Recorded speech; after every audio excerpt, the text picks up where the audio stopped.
The US added 223,000 jobs in December, another sign there's no recession yet. US employers added 223,000 jobs in December. Unemployment fell to 3.5%.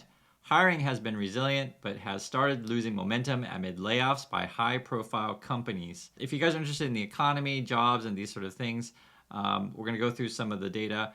It is complicated, actually, to be perfectly frank. And it could be good for some people and could be bad for other people. It just depends where you are. And this is sort of why I'm showing you this chart right now at the moment. It basically, during the pandemic, you can see there was a huge drop off and leisure and hospitality. That is that pink line right there. And essentially that one is the one that is recovering. Although, as you can see, the orange and the yellow, which would be the information and then the financial activities, so they were hiring, right? As it turned out, they were over hiring, and those are where the layoffs are happening.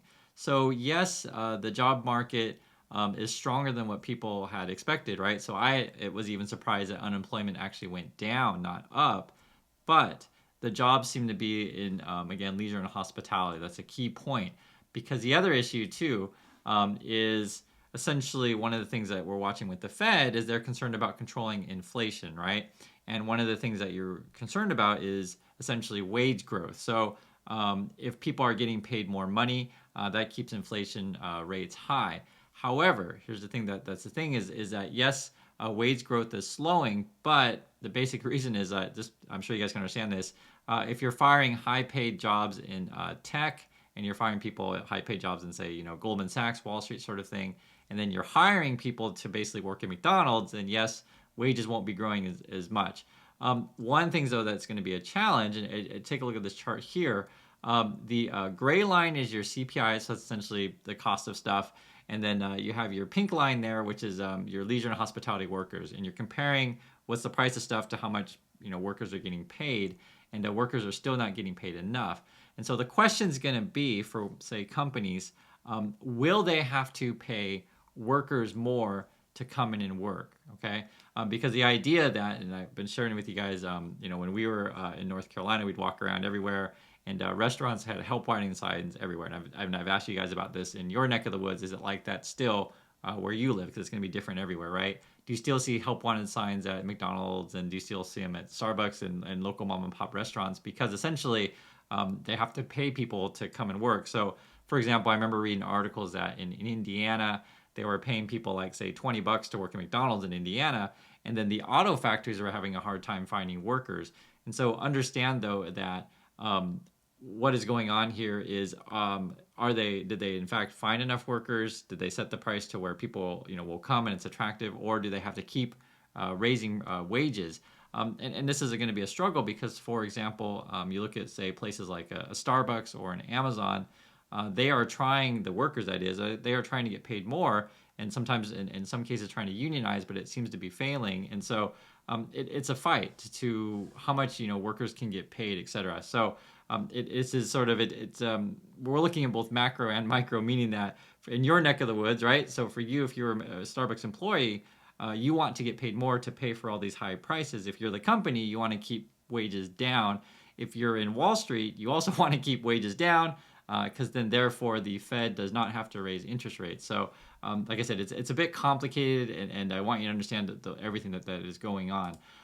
Also, too, which is really interesting, if you look at a chart like this, this will basically say, hey, during the pandemic, and it's a similar chart to we looked at before, basically a lot of people, lost their jobs, etc. And then we had a bunch of hiring, right? That's why you see this sort of lopsided thing. So one of the things that if you're Biden and the team, and I'm sure you guys understand this sort of stuff, is you're going to claim that you had the largest job creation since like World War II. I'll read the details, but this is going to be what they're going to be claiming, which is not untrue. But I just want you to understand why these numbers are the way that they are. So for all of 2022, U.S. employers added 4.5 million jobs. This is again 2022, the second best year of her job creation on record, back to 1940 after 2021. When the labor market rebounded from the pandemic and added 6.7 million jobs. So it is actually pretty crazy how resilient the economy is, or say job market is, because you can see here. So basically in 2021 and 2022, because there was such a massive dip in jobs, there was this massive adding. hasn't been a credit since like World War II. And so this is also just a good sort of thing or history lesson, I guess you could say. And so don't bend against the American economy. So yes, we may complain about recessions and stuff like that, but it's not like everyone in the in the country is going to lose their job and everything's going to shut down. That's why I've always mentioned to you guys about this. It's not like everything's going to close. McDonald's is not going to close.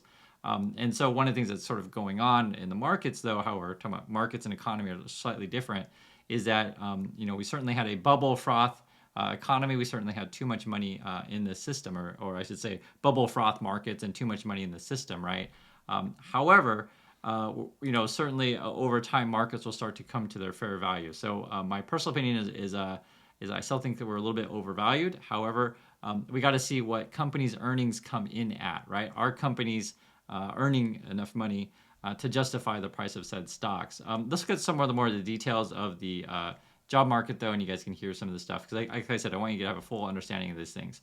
So it's saying here, hiring was resilient throughout 2022, despite an economy that is slowing, alongside the Federal Reserve's aggressive pace of interest rate increases intended to bring down inflation. However, recent data and a wave of tech and financial industry layoffs suggest the labor market, while still vibrant, might be starting to lose momentum, and gains could reverse in the year ahead. Payrolls grew in leisure and hospitality, so we talked about this stuff before, and healthcare and construction, despite the sharp declines in home sales caused by higher mortgage rates. Employment declined slightly in tech-heavy information sector among couriers and messengers and warehouse and storage workers. So I thought this was kind of interesting. Where they're saying, and I think we've heard this with Amazon say firing 18,000 workers, but they're just saying here couriers and messengers and warehouse and storage workers. I just thought it was really interesting. Employment had declined. So I think this is also a representation of how we're not doing maybe so many deliveries anymore, that sort of stuff, right? The other thing, too, is talking about the wage growth, where we talked about this, where some industries are hiring, some are not. And it's more like the lower paying jobs are the ones that are hiring. So you can see here, wage growth continued to cool. Average hourly earnings rose 0.3% in December from the previous month, down from 0.4 increase in November. There were up to 4.6 from the previous year, down with the revised 4.8 in November, and well below the March peak. So this kind of stuff is what it's telling you is workers aren't getting paid as much, and I think that's a reflection of where the jobs are, right? Because if you take a look at this is sort of explains it more fully. The convulsions in tech industry have little effect so far on aggregate economic data. The tech-heavy information sector makes up only 2% of the 154 million workers on U.S. payrolls. By contrast, 10% are employed in leisure and hospitality, including restaurants, and 14% work in government. So I think this stuff is really important to understand. That's why I mentioned before, like the McDonald's stuff, Starbucks, this sort of thing. Because yes, there are jobs, and yes, you look at the unemployment data, it's going down, but I think the jobs are mostly in leisure and retail, and we know that from what the data is telling us. The other thing too, which I want you guys to think about as well, is the Fed is going to keep the interest rates elevated. They've been signaling that to us. This is a history of the unemployment. So if you go back to 0809, it was basically hitting double digits, like around 10%. Then the pandemic, it went up above 14%, which is really crazy. The predictions that the Federal Reserve has been saying is that unemployment will hit 4.6. I've read different economists are saying it's more going to be 5.5. We've talked about these things. So that's why I understand everything that's going on. The other thing that is really interesting to put together with this stuff is you got to look at like what is the Fed saying. So here you have one of the Fed saying, so this is Central Bank Governor Lisa Cook. She's like, inflation remains too high. This is just today. And then also too, we had Fed George, this was just yesterday, saying, we could see interest rates at 5% and keep them elevated. So it's really interesting how today the jobs data, maybe some people on Wall Street are celebrating these sort of things, but the Fed is still signaling that they're going to be hawkish, right? And then obviously this is sort of why they have meetings, once a month. I think the next one's going to be like February 1st or something like that. Now, one of the possible scenarios, which is certainly a thing, is the Fed could come in and say, you know what, instead of raising rates, by 0.5%, we could do that by 0.25%, 25 basis points. But it doesn't mean they are cutting rates. It just means that they could raise it and then not do anything. That's the sort of thing, and to see, what's going to happen. However, if you put all of this stuff together, right, the question is, are we going to have a recession or not? That's why I opened with the first headline was, we don't have a recession yet. The other thing too, which yet, the other thing too, which I think is important to understand is if you think about inflation and companies, remember workers demand to get paid more. And the reason why I mentioned the union thing, because this is a very interesting chart to look at. So take a look at this. You read it here. It says share of wages and salary workers represented by unions. So back in the 80s and even say the 70s, unions were much, much stronger, right? So say in this chart here, it says 1985, unions represent, what, 23 percentage of workers. Today, and say in like 2020, the unions only represent, like, you can see the numbers for yourself here, like 10% of workers. So that means that workers have a much harder time bargaining for higher wages. Now, what does this mean for stocks and companies? Just think about this for a minute here.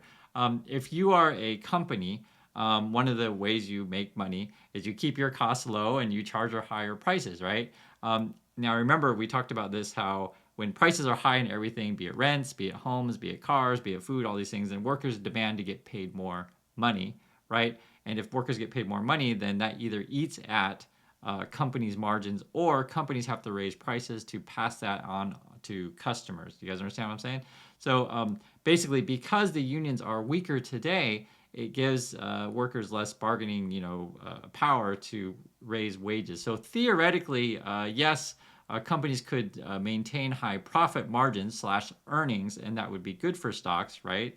However, I can't predict the future on every single company on how their earnings are going to be, but that's what you're going to be watching for.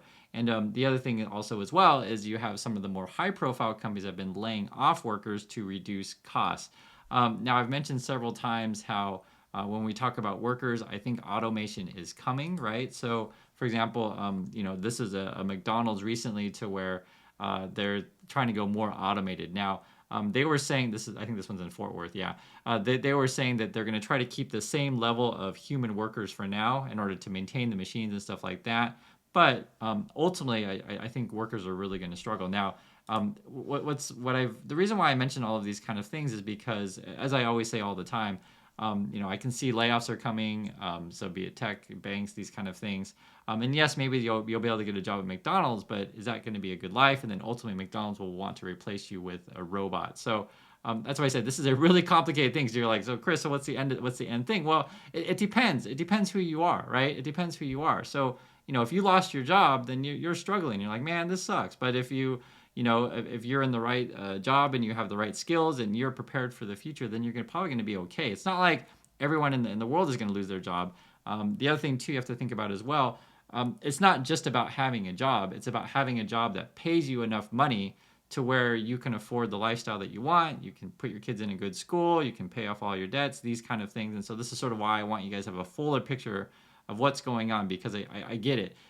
Probably you're going to turn to other channels and stuff like that. They're going to say, oh, yeah, everything's great. Everything looks okay. And the job market's wonderful. And the Fed is, going to be soft and the market's, going to fly and stuff like that. But it's much more complicated than that, right? We're talking about margins. We're talking about unions. We're talking about different industries. So, yes, if you just want a job, it looks like McDonald's is hiring, and, they may or may not pay you a lot. And the union that you're trying to form may or may not work out. And that's what it's going to be. So I hope you guys understand why I'm saying this. It's a bit complicated to explain all this stuff, but I try my best to give you a full picture of what's going on. So I'd love to hear your thoughts and any things that we talked about. I do appreciate your time, and I'll catch you guys in the next video.